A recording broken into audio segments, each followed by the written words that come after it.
একসময় যাদের কথায় দেশ চলত, এখন জেলখানায় তাদের সময় কেমন কাটছে। কারাগারে থাকা ভিআইপি আসামিদের নিয়ে নানা রকমের বিড়ম্বনায় পড়তে হচ্ছে কারা কর্তৃপক্ষকে। একাধিক ভিআইপি বন্দীর উগ্র আচরণ, কারা নিয়ম না মানা, জেল থেকে আদালতে যাওয়ার সময় পুলিশের উপর আক্রমণাত্মক কথা বলা, টিভি দেখতে চাওয়া, অতিরিক্ত খবরের কাগজ, সেবা শুশ্রূষা এবং নিজের মতো করে থাকতে চাওয়া নিয়ে বেকায়দায় কারা কর্তৃপক্ষ। কারা সূত্রে জানা গেছে, কারাগারে যাওয়ার পর গোলাপ সেলের একটি কক্ষে ছিলেন হাসিনার বেসামরিক ও শিল্প বাণিজ্য উপদেষ্টা সালমান এফ রহমান, সাবেক বাণিজ্য মন্ত্রী ওমর ফারুক খান ও সাবেক খাদ্যমন্ত্রী ডক্টর আব্দুর রাজ্জাক। কিন্তু দুজনের সঙ্গে সালমান এফ রহমানের বনিবনা হয়নি। সালমান এফ রহমান প্রায়ই ওই কক্ষে সেবকদের নিয়ে বিভিন্ন বিষয়ে চিল্লাপাল্লা করেন। তার সবকিছুতেই চাহিদা বেশি। গেল 25 ফেব্রুয়ারি তিনি ফোনে কথা বলতে গিয়ে কারাকক্ষীদের নজরে আসেন। এ নিয়ে ওই সেলে হইচই পড়ে যায়। কারাসূত্র জানায়, সেলে থাকা দুই বন্দী রাজ্জাক ও ফারুক কারা কর্তৃপক্ষকে বলেছেন তাদেরকে যাতে অন্য সেলে পাঠানো হয়, কিন্তু পরে কারা কর্তৃপক্ষ সালমান এফ রহমানকে অন্য সেলে সরিয়ে দেন। সেলের ভেতর টিভি দেওয়ার কোনো নিয়ম নেই। তারপরও সালমান এফ রহমান কারা কর্তৃপক্ষের কাছে টিভি চেয়ে একটি আবেদন করেছেন, কিন্তু তার এই আবেদন খারেজ করে দেয় কারা কর্তৃপক্ষ। রাজসাক্ষী হতে চাওয়া সাবেক আইজিপি জুলাই আগস্ট হত্যাকাণ্ডের অন্যতম মাস্টারমাইন্ড আব্দুল্লাহ আল মামুন ও ঢাকা দক্ষিণ সিটি কর্পোরেশনের সাবেক মেয়র আতিকুল ইসলাম গোলাপ সেলের পাশে একটি সেলে রয়েছেন। মামুনকে তার স্ত্রী অনেকগুলো বই সরবরাহ করেছেন, যেগুলো পড়েই তার সময় কাটছে। কারাগারে ভেঙে পড়েছেন সাবেক কৃষিমন্ত্রী আব্দুর রাজ্জাক। প্রায় সময় বিষণ্ণ মনে থাকেন এই নেতা।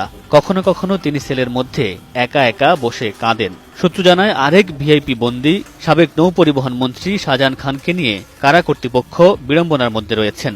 কারাগার থেকে গাড়িতে ওঠা পর্যন্ত তিনি হ্যান্ডক্যাপ পরতে চান না। পুলিশকে গালিগালাজ করেন, কাউকে কাউকে তিনি রাজাকারের বাচ্চাও বলে গালি দেন। আরেক বন্দী জুনায়েদ আহমেদ পলক সেলে অধিকাংশ সময় গান গেয়ে সময় কাটান। কারাগার থেকে যখন আদালতে যান, তখন সাংবাদিকদের ক্যামেরার সামনে বিভিন্ন উক্তি করে ভাইরাল হওয়ার চেষ্টা করেন পলক। তার সঙ্গে সেলে আছেন সাবেক মুক্তিযোদ্ধা প্রতিমন্ত্রী এবি তাজুল ইসলাম। ভিআইপি বন্দীরা কারাগারে যাওয়ার পর প্রথমে কিছুটা খোশ মেজাজে থাকলেও দিন দিন তাদের বিষণ্ণতা যেন বেড়েই চলছে। নাম প্রকাশে অনিচ্ছুক এক কারারক্ষী জানান, সাবেক আইনমন্ত্রী আনিসুল হক তাকে বলেছেন বেশিদিন তিনি কারাগারে থাকবেন না। ডক্টর ইউনূস সরকার আর বেশিদিন ক্ষমতায় থাকবেন না। কারাবন্দী সাবেক সংসদ সদস্য ও সুপ্রিম কোর্টের আইনজীবী ব্যারিস্টার সুমন কারাগারে নিয়মিত নামাজ আদায় শুরু করেছেন। সাবেক এমপি কারাগারে ডিভিশনও পেয়েছেন। ব্যারিস্টার সুমনের জেল জীবনের সঙ্গী হিসেবে আছেন সাবেক খাদ্যমন্ত্রী সাধন চন্দ্র মজুমদার ও শেখ হাসিনার মুখ্য সচিব ও জাতীয় রাজস্ব বোর্ডের সাবেক চেয়ারম্যান নজিবুর রহমান। এদের দুজনের সঙ্গে একই রুম শেয়ার করতে হয় ব্যারিস্টার সুমনকে। অন্যদিকে আদালতে নেয়ার সময় ক্যামেরার সামনে হাসতে দেখা গেলেও কারাগারে কথায় কথায় রাজাকারের বাচ্চা বলে গালি দেন হাসানুল হক ইনু। এছাড়া সাবেক শিক্ষামন্ত্রী ডক্টর দীপুমণিকে কথা বলতে দেখা না গেলেও কারাগারের এজলাসে দাঁড়িয়ে তসবিহ জপতে দেখা গেছে তাকে। ডিএমপির বরখাস্ত হওয়া সাবেক ডিসি মশিউর রহমান সাধারণ হাজতীদের সঙ্গে রয়েছেন। তিনি কারাগারে বোর্ড হাজতি কায়েদীদের ইংরেজি ক্লাস নিয়ে থাকেন। ডিভিশন প্রাপ্ত বন্দীদের নিয়ম অনুযায়ী যে সেবা দেওয়ার নিয়ম রয়েছে, ভিআইপি বন্দীদের সেসব সেবা দেওয়া হচ্ছে।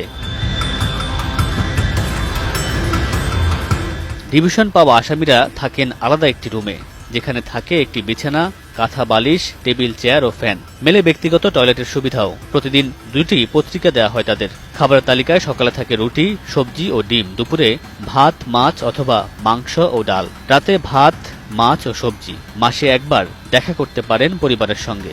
সপ্তাহে একদিন 10 টাকার বিনিময়ে মোবাইল ফোনে কথা বলতে পারেন 10 মিনিট।